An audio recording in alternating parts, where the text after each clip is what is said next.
सड़क विस्तार से बढ़ेगा यातायात दबाव। देहरादून दिल्ली एक्सप्रेस वे का निर्माण भी लगभग पूरा हो चुका है।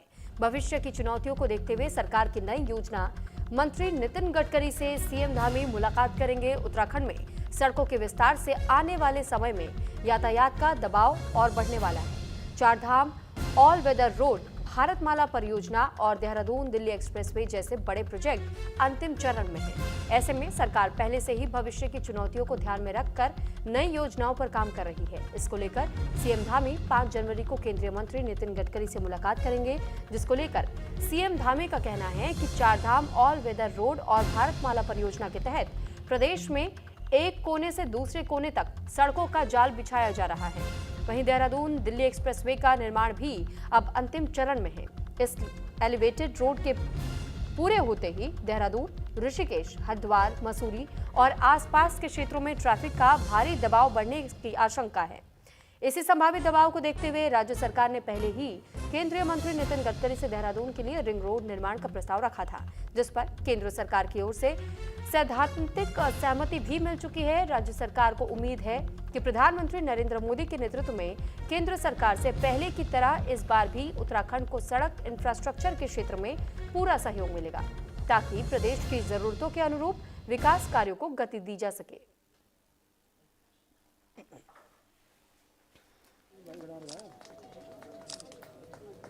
और पारंपरिक वेशभूषा में एक श्रेष्ठ तापो और नींबू सानो, और जिसका जिक्र माननीय मुख्यमंत्री महोदय और पारंपरिक वेशभूषा में एक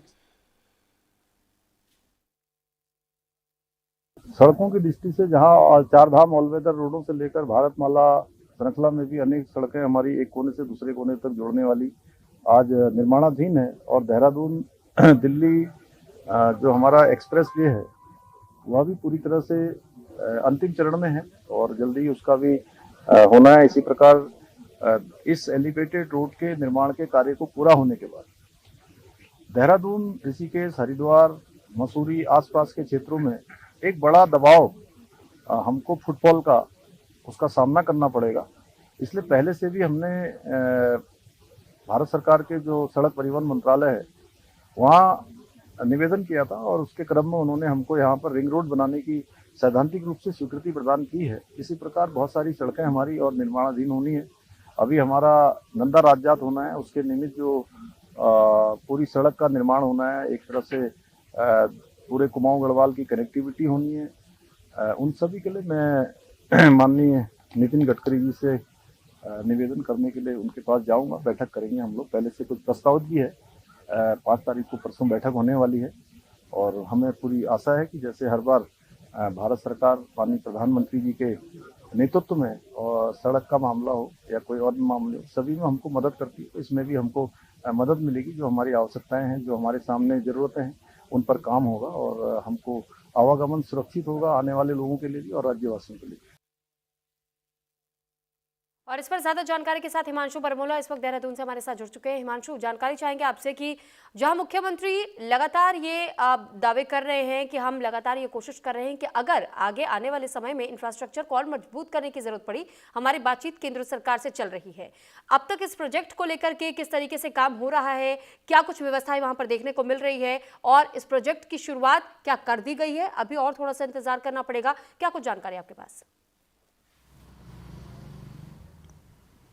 निश्चित रूप से सुरभि, देखिए 5 तारीख जनवरी को खासतौर पर बात कर ली जाए तो मुख्यमंत्री पुष्कर सिंह धामी जो है केंद्रीय जो सड़क परिवहन मंत्री है नितिन गडकरी, उनसे मुलाकात करने वाले हैं और उनसे मुलाकात करके जो समसामयिक विषय हैं राज्य के उनको लेकर विस्तार से चर्चा करेंगे। और क्योंकि एक बैठक भी वहाँ पर होने जा रही है जो PWD सचिवों की आपस में, वो बैठक वहाँ पर भी होगी। तो इस दौरान जो है गढ़वाल कमिश्नर की बात कर ली जाए या मुख्यमंत्री पुष्कर सिंह धामी की बात कर ली जाए या फिर PWD के सचिव की बात कर ली जाए, वो तमाम अधिकारी वहाँ पर मौजूद हैं क्योंकि उनकी जो बैठक है वो केंद्रीय मंत्री के साथ होने जा रही है। इसी क्रम में अगर बात कर ली जाए तो क्योंकि देहरादून में लगातार इंफ्रास्ट्रक्चर बढ़ा रहा है, राज्य सरकार बढ़ाने की लगातार कोशिश कर रही है। चाहे एलिवेटेड दिल्ली देहरादून एक्सप्रेसवे की बात कर ली जाए जिसमें से 12 किलोमीटर जो है एलिवेटेड है पूरा का पूरा, ऐसे में जो है उसको भी शुरू करने की तैयारी की जा रही है। और प्रधानमंत्री नरेंद्र मोदी से भी जो है यानी कि PMO ऑफिस की तरफ से जो है समय भी मांगा गया है, यहाँ से पत्र जा चुका है। इसके अलावा अगर बात कर ली जाए पूरे क्षेत्र की, तो क्योंकि अब आने वाले समय में नंदा देवी राज्यात यात्रा होनी है, यहाँ की जो अधिष्ठात्री देवी कहा जाता है नंदा देवी, उनकी पद यात्रा होनी है। तो ऐसे में तकरीबन जो सड़कों का जाल है वो किस तरीके से सुरक्षित हो सके, तकरीबन 250 से 300 किलोमीटर का जो एरिया है उसको सुदृढ़ करना, उसका सुधारीकरण करना, कहीं पर चौड़ाई की जरूरत है सड़क में तो उसे चौड़ा करना, इन सब विषयों को लेकर जो है मुख्यमंत्री पुष्कर सिंह धामी जो है केंद्रीय परिवहन मंत्री नितिन गडकरी से मुलाकात करेंगे। और मुलाकात करने के बाद, क्योंकि उत्तराखंड में कई प्रोजेक्ट इस वक्त जो है केंद्र के चल रहे हैं, चाहे ऑल वेदर रोड की बात कर ली जाए या फिर भारतमाला मंदिर मिशन के तहत जो सड़क चौड़ीकरण का योजनाएं यहाँ उत्तराखंड में खास तौर पर चल रही है, इसके अलावा गढ़वाल को कुमाऊं से कैसे जोड़ा जाए, यानी कि जो चमोली का ग्वालदम क्षेत्र और अल्मोड़ा का क्षेत्र है किस तरीके से वहां पर रोड कनेक्टिविटी बेहतर हो सके, उसको जो है नेशनल हाईवे में तब्दील किया जा सके, इन सब विषयों को लेकर जो है ये बैठक होने जा रही है। जी ठीक है हिमांशु, साथ ही नितिन गडकरी के साथ भी बहुत जल्द मुलाकात होने वाली है मुख्यमंत्री की, इसको लेकर और क्या कुछ जानकारी है? देखिए, जहाँ तक केंद्रीय मंत्री से मुलाकात का है, जो बात है वो 5 जनवरी को होनी है मुख्यमंत्री पुष्कर सिंह धामी की। ऐसे में ये मांग की जा रही है कि चाहे नंदा देवी राज्यात यात्रा उसके जो सड़क है सुधारीकरण किया जा सके। इसके अलावा सबसे मुख्य बात यह है कि जिस तरीके से उत्तराखंड में पर्यटकों का भारी दबाव उमड़ रहा है और ऐसे में जो है प्रेशर फुटफॉल की अगर खास तौर पर बात कर ली जाए, वो दबाव चाहे ट्रैफिक की बात कर ली जाए या सड़क जिस तरीके से अब छोटी पड़ने लगी है उत्तराखंड की, खासतौर पर मसूरी जाते हुए, तो ऐसे में सरकार की योजना है कि किस तरीके से जो है रिंग रोड सहायता से जो ट्रैफिक प्लान है उसे डाइवर्ट किया जा सके और शहर के जो क्षेत्र है वहां पर जो है पर्यटकों को ना आना पड़े और रिंग रोड के जरिए जो है वो दूसरे स्थानों पर अपने अपने सुरक्षित स्थानों पर पहुंचे। ऐसे में जो प्रस्ताव दिया था उस पर जो है हामी भी भर चुके हैं नितिन गडकरी, तो ऐसे में उनका भी जो है धन्यवाद मुख्यमंत्री पुष्कर सिंह धामी करेंगे। ठीक है, बहुत धन्यवाद आपका तमाम जानकारी हम तक पहुंचाने के लिए हिमांशु। और वहीं बागेश्वर जिले का सबसे प्राचीन मेला जिला मुख्यालय में मकर संक्रांति उत्तरायणी पर्व नजदीक आ रहा है, जहां मेले से पहले कई लोग उत्तरायणी मेला लकी ड्रॉ 2026 इनाम से कार, बाइक, स्कूटी, नकद इनाम, फ्रिज और सोने के गहनों जैसे कई महंगे और भी कई आकर्षक इनामों का लालच देकर कई स्थानों पर और ऑनलाइन लॉटरी बेचे जाने के मामले सामने आए हैं, जिस पर जिला प्रशासन सख्त हुआ। वहीं जिला प्रशासन ने स्पष्ट किया है कि उत्तराखंड राज्य में किसी भी प्रकार की लॉटरी अवैध है। ऐसे में इस तरह के प्रलोभनों से दूर रहने की भी अपील की गई है। अधिकारियों ने यह भी बताया कि शिकायत मिलने पर लॉटरी कराने वालों के खिलाफ सख्त कार्रवाई की जाएगी। जिले के पुलिस ने भी लोगों से जागरूक रहने के लिए कहा है और किसी भी संदिग्ध गतिविधि की तुरंत सूचना देने की अपील की है।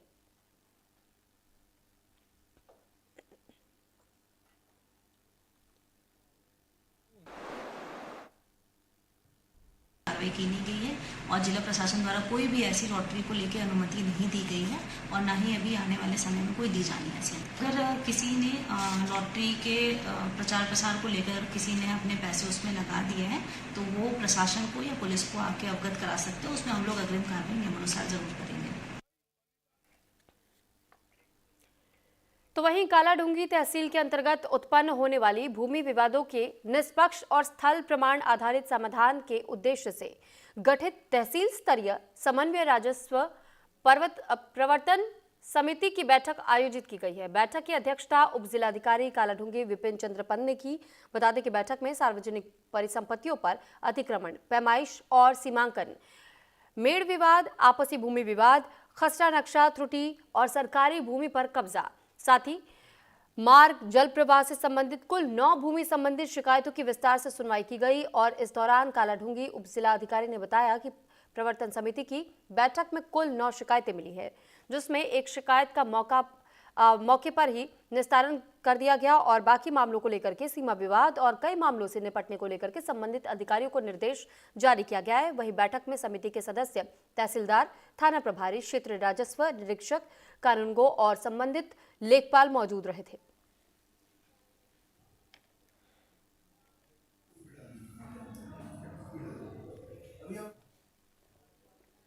समिति की बैठक में आज 9 शिकायतें प्राप्त हुई हैं, जो मुख्यतः जमीन संबंधी विवादों से संबंधित हैं।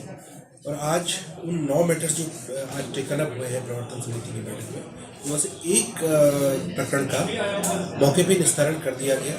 अन्य प्रकरण जो है वो कहीं न कहीं सीमा विवाद एवं मौके पर सीमांकन एवं भूमि की तस्दीकी से संबंधित होने के कारण उन्हें संबंधित पटवारी और ईओ नगर पालिका एवं पुलिस को निर्देशित कर दिया गया है।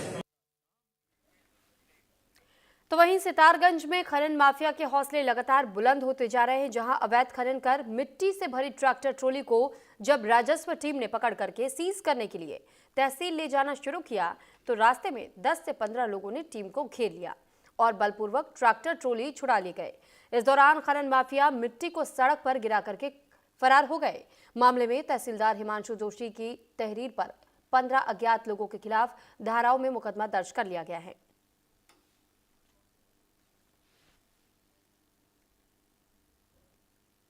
जब भी हमें सूचना मिलती है हम कई इसमें टीमें बनाते हैं और एक साथ ही टीमों को रवाना करते हैं। अक्सर गाड़ियां पकड़ में आती, कई हमने चालान भी कर रखे हैं, कई जिन जगहों पे खुदा नुमा था वो उनके चालान बना रखे हैं, पीडी उनकी कट रखी है। उसके अलावा 31 तारीख को हमारी इसी तरह से सूचना पे टीमें गई, ऐसी टीमें गई, पटवारी की टीमें जो थी, जिनमें 2 पटवारी थे हमारे त्रिवजय सुयाल और पंकज चंद। उनको एक गाड़ी इस टाइप से मिली जो मिट्टी ले जा रही थी।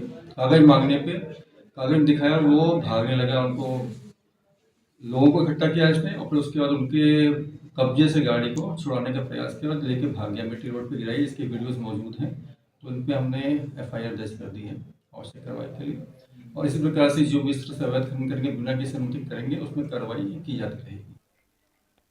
तो खेल महाकुंभ 2025 के तहत मंगलौर के नारसन में विधायक चैंपियनशिप ट्रॉफी के दौरान ही दूसरे दिन इस दौरान उत्तराखंड सरकार के राज्य मंत्री श्यामवीर सैनी सहित किसान आयोग के उपाध्यक्ष माटीकला बोर्ड के अध्यक्ष ने शिरकत की है और इस दौरान उन्होंने सभी जीतने वाले प्रतिभागियों को शुभकामनाएं दी। साथ ही साथ असफल होने वाले प्रतिभागियों को निराश न होकर दोबारा कोशिश करने की सलाह भी दी। वहीं राज्य मंत्री ने यह भी कहा कि धामी सरकार खेलकूद प्रतियोगिताओं को लेकर गंभीर है और ऐसे में खेल की तैयारियों को लेकर के खिलाड़ियों के लिए धामी सरकार तमाम कोशिशें भी कर रही है।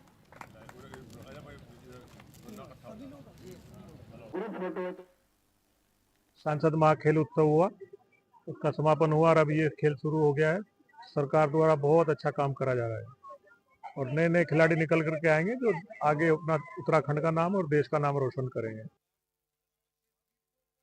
मैं माननीय यशस्वी प्रधानमंत्री जी को धन्यवाद करना चाहूँगा, माननीय पुष्कर सिंह धामी जी का धन्यवाद करना चाहूँगा, जिन्होंने इससे पहले सांसद खेल महोत्सव चलाकर गांव-गांव में बता दिया है कि खेलेंगे इंडिया तो बढ़ेगा इंडिया। और अब विधायक के अंडर में विधायक चैंपियनशिप के द्वारा चला गया है और जिस तरह गांव से खेल लुप्त होते जा रहे थे, दोबारा गांव की ओर बढ़ेगा और गांव बढ़ेगा तो इंडिया बढ़ेगा। पूरा फोकस चाहे यशस्वी मुख्यमंत्री का हो, चाहे यशस्वी प्रधानमंत्री जी का हो, पूरा फोकस गांव के युवाओं पर है। मेरा युवा अगर खेलेगा तो तन से स्वस्थ भी रहेगा तो मन से स्वस्थ रहेगा। तो खबर जनपद उधम सिंह नगर के जसपुर से है, जहां एक मोहल्ले में स्मैक को लेकर 2 पक्षों में मारपीट हो गई, जिसका वीडियो भी अब सोशल मीडिया पर जमकर शेयर किया जा रहा है। वीडियो वायरल होने के बाद से पुलिस ने तुरंत ही वीडियो का संज्ञान लिया और मोहल्ले में पुलिस ने छापेमारी की। इस दौरान पुलिस ने 2 आरोपियों को गिरफ्तार भी कर लिया, जिनके कब्जे से भारी मात्रा में स्मैक बरामद की गई है। आगे की कार्रवाई में पुलिस की टीमें जुटी हुई हैं। वहीं पुलिस का यह भी कहना है कि नशे के खिलाफ कार्रवाई जारी है और जांच में जिस के नाम सामने आएंगे उनके खिलाफ कार्रवाई की जाएगी।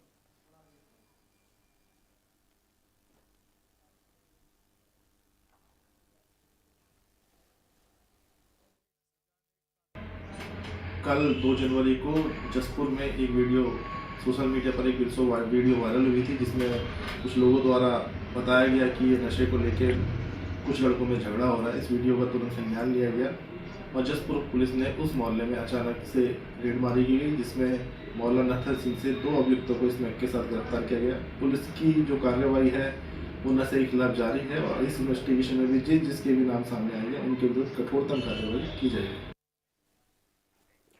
नैनीताल की नैनी झील में शनिदेव मंदिर के पास एक युवक का शव बरामद होने से सनसनी फैल गई। बता दें कि नैनी झील में नौकायान कर रहे पर्यटकों ने झील में शव को देखा तो तुरंत ही इसकी सूचना कोतवाली पुलिस को दी गई। सूचना मिलते ही मौके पर पहुंची पुलिस ने नाव चालकों की मदद से शव को नैनी झील से निकाला, जिसके बाद पुलिस ने शव को कब्जे में लेकर पोस्टमार्टम के लिए भेज दिया है और मामले की जांच पड़ताल में पुलिस की टीमें जुटी हुई हैं।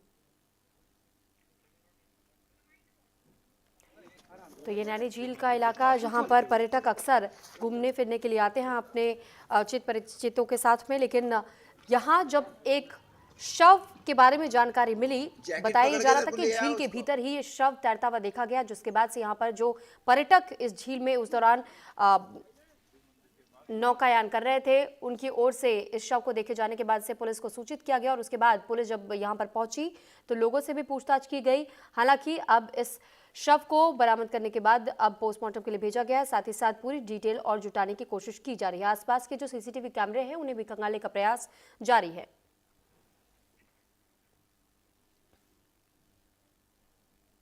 देखिए, रोहन शर्मा है, उम्र 20 वर्ष है इसकी। इसके पिताजी का नाम है पुष्कर चंद शर्मा, जो मल्लीताल का रहने वाला था।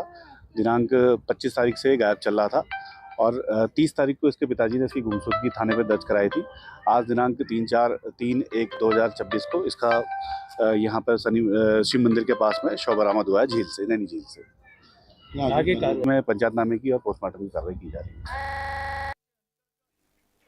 तो रामनगर में कॉर्बेट टाइगर रिजर्व की ढेला रेंज में बाघ के हमले से महिला की मौत के बाद से वन विभाग ने तत्परता दिखाते हुए मानव सुरक्षा के लिए अहम कदम उठाया है। जहां वन्य जीव संरक्षण अधिनियम के तहत संबंधित बाघ को पकड़ने के लिए पिंजरा लगाने और ट्रैंकुलाइज कर रेस्क्यू करने की अनुमति दे दी गई है। अधिकारियों का कहना है कि कार्रवाई मानव वन जीव संघर्ष को रोकने और क्षेत्र में शांति बहाल करने की दिशा में एक अहम कदम है।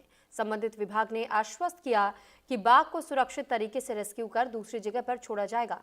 हालांकि अब विभाग ने बाघ को पकड़ने के लिए पिंजरा लगाने और ट्रैंकुलाइज करने की अनुमति ले ली है और साथ ही ग्रामीणों का ये आरोप है कि ये कार्रवाई बहुत देर से की जा रही है। लोगों में आशंका है कि अगर जल्द बाघ को नहीं पकड़ा जाता है तो फिर और भी अप्रिय घटनाएं हो सकती हैं। क्षेत्र में मानव वन जीव संघर्ष एक बार फिर गंभीर चिंता का विषय बना हुआ है।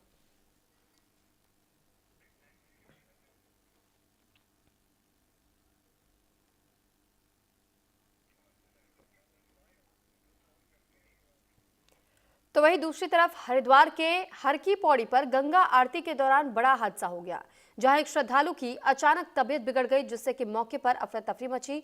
तभी परिजनों ने पुलिस को तुरंत इस बात की सूचना दी। सूचना मिलते ही मौके पर पुलिस की टीमें पहुंची। तुरंत श्रद्धालु को अस्पताल में भर्ती कराया गया, जहां इलाज के दौरान डॉक्टर ने श्रद्धालु को मृत घोषित कर दिया। बता दें कि गंगा आरती के दौरान हुई घटना से श्रद्धालुओं में दहशत का माहौल बना हुआ है।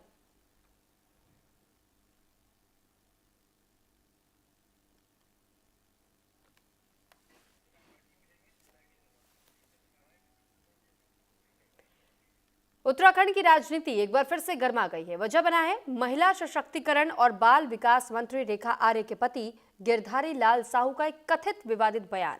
सोशल मीडिया पर वायरल वीडियो में साहू बिहार को लेकर के महिलाओं पर आपत्तिजनक टिप्पणी करते हुए नजर आ रहे हैं। बयान के बाद जहां विपक्ष ने इसे महिलाओं के सम्मान से जोड़ते हुए कड़ा विरोध जताया, तो वहीं बीजेपी इसे माफी के साथ समाप्त हुआ मामला बता रही है। क्या ये पूरा मामला, आपको एक रिपोर्ट के जरिए बताते हैं।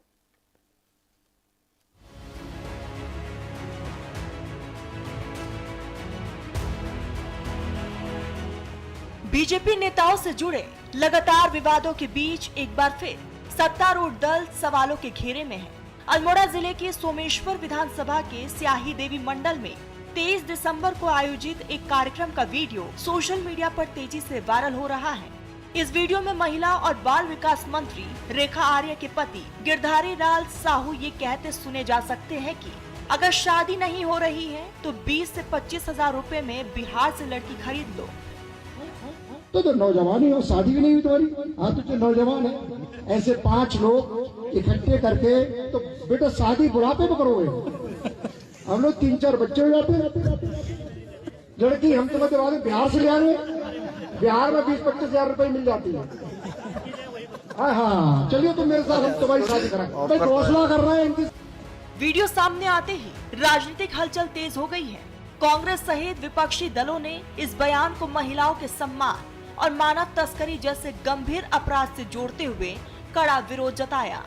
मामले ने तूल पकड़ा तो गिरधारी लाल साहू ने सोशल मीडिया के जरिए सार्वजनिक रूप से माफी मांगी। उन्होंने सफाई देते हुए कहा कि कार्यक्रम के दौरान सामान्य बातचीत को राजनीतिक विरोधियों ने तोड़ मरोड़ कर पेश किया। उन्होंने ये भी कहा कि वो महिलाओं को देवी के सम्मान देते हैं और किसी की भावना आहत हुई हो तो वे हाथ जोड़कर क्षमा मांगते हैं। देशवासियों को मेरी तरफ से नव वर्ष की हार्दिक शुभकामनाएं। मुझे ज्ञात हुआ है कि धौलागढ़ क्षेत्र में एक कार्यक्रम रखा गया। उस कार्यक्रम में मैं माननीय मंडल अध्यक्ष जी द्वारा पहुंचा। उस कार्यक्रम में माताएं, बहनों और बुजुर्गों का स्वागत समारोह था। उसी दौरान मैं अपने संबोधन में मैंने एक अपने मित्र की शादी की विषय में चर्चा भी मैंने की। उसी चर्चा को विरोधी और वह कांग्रेस पार्टी के लोगों ने मेरे संबोधन को तोड़ मरोड़ कर मीडिया में प्रस्तुत किया है, जो गलत है, निराधार है। जहाँ तक बेटियों के बारे में है, मैं प्रतिवर्ष बरेली में श्री रामलीला में 101 बेटियों की शादी करता हूँ बहुत लंबे समय से, और जो भी मेरी श्रद्धा होती है उसका मैं सहयोग करता हूँ। रामेश्वर विधानसभा जो मेरी पत्नी वहाँ से चुनाव जीतती हैं, लड़ती हैं, वहाँ मेरी बहनों का, बेटियों का मैं देवी के समान उनका स्वागत करता हूँ। हमेशा राखी बंधवाने का भी मैंने काम किया है। विरोधी पार्टियों को कोई काम है नहीं, मेरे संबोधन को तोड़ मरोड़ के वो कोई लाभ लेना चाहते हैं जो जनता उन्हें लाभ नहीं देगी। फिर भी यदि मेरी बात का किसी व्यक्ति को ठेस लगी हो, बुरा लगा हो, तो मैं हाथ जोड़कर माफी मांगता हूं। बहुत बहुत धन्यवाद। वहीं बीजेपी के प्रदेश प्रवक्ता कमलेश रमन ने विपक्ष पर राजनीति करने का आरोप लगाया। उनका कहना है कि अगर किसी के शब्दों से किसी की भावना आहत हुई है और उसने माफी मांग ली है, तो इस मुद्दे को तुल देकर किसी की भावनाओं को भड़काना गलत है। और कई बार इस तरीके के मामले सामने आते हैं तो खुद व्यक्ति अपने आप में पश्चाताप कर लेता है, तो कोई बड़ी बात नहीं है। कांग्रेस क्या कहती है इस पर मुझे कुछ नहीं कहना है, क्योंकि कांग्रेस को तो केवल राजनीति करनी है, उसको अपनी रोटियां सेकनी है। तो इसलिए कांग्रेस की नीति और नियत पूरे प्रदेश की जनता को दिखाई पड़ रही है। लेकिन अगर किसी व्यक्ति के शब्दों से किसी को ठेस पहुंचती है, किसी की भावनाओं पर ठेस पहुंचती है, तो मुझे लगता है कि अगर उन्होंने माफ़ी मांग ली है तो इस मुद्दे को ज़्यादा तूल देने की कोई आवश्यकता नहीं है। ये चीज़ें इस तरीके से तूल दे करके किसी की भावनाओं को भड़काना मुझे लगता है कि गलत है। और कहीं पर अगर इस तरीके का कोई प्रकरण आता है तो वो स्वयं में ही अगर व्यक्ति अपने आप में पश्चाताप कर लेता है तो ये कोई बहुत बड़ी बात है। जिसके बाद कांग्रेस की रोकता सुजाता पोल ने बीजेपी प्रदेश प्रवक्ता के बयान पर कटाक्ष करते हुए कहा कि क्या महिलाओं को खरीदने बेचने जैसी मानसिकता को कोई बड़ी बात नहीं कहा जा सकता। उन्होंने इसे संभावित मानव तस्करी से जोड़ते हुए मंत्री के पति से पूछताछ और एफआईआर की मांग की।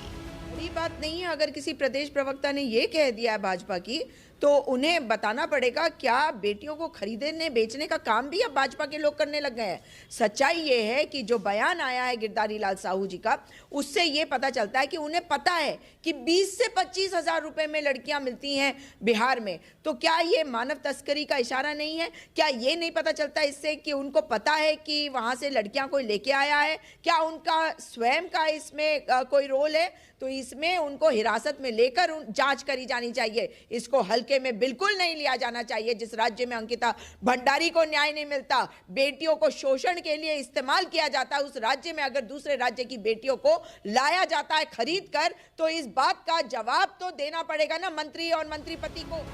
मुद्दा सिर्फ एक बयान का नहीं है, बल्कि सोच और संवेदनशीलता का है। एक तरफ बीजेपी इसे माफी के साथ खत्म हुआ मामला बता रही है, तो दूसरी तरफ विपक्ष सवाल उठा रहा है कि क्या महिलाओं से जुड़े इतने गंभीर बयान को सिर्फ माफी कहकर टाला जा सकता है। अब देखना होगा कि सरकार इसे राजनीतिक विवाद मानकर छोड़ देती है या कानून और महिला सम्मान के सवाल पर कोई ठोस कार्रवाई होती है। Bureau report, news India. और इसी के साथ फिलहाल इस बुलेटिन में इतना ही। नमस्कार।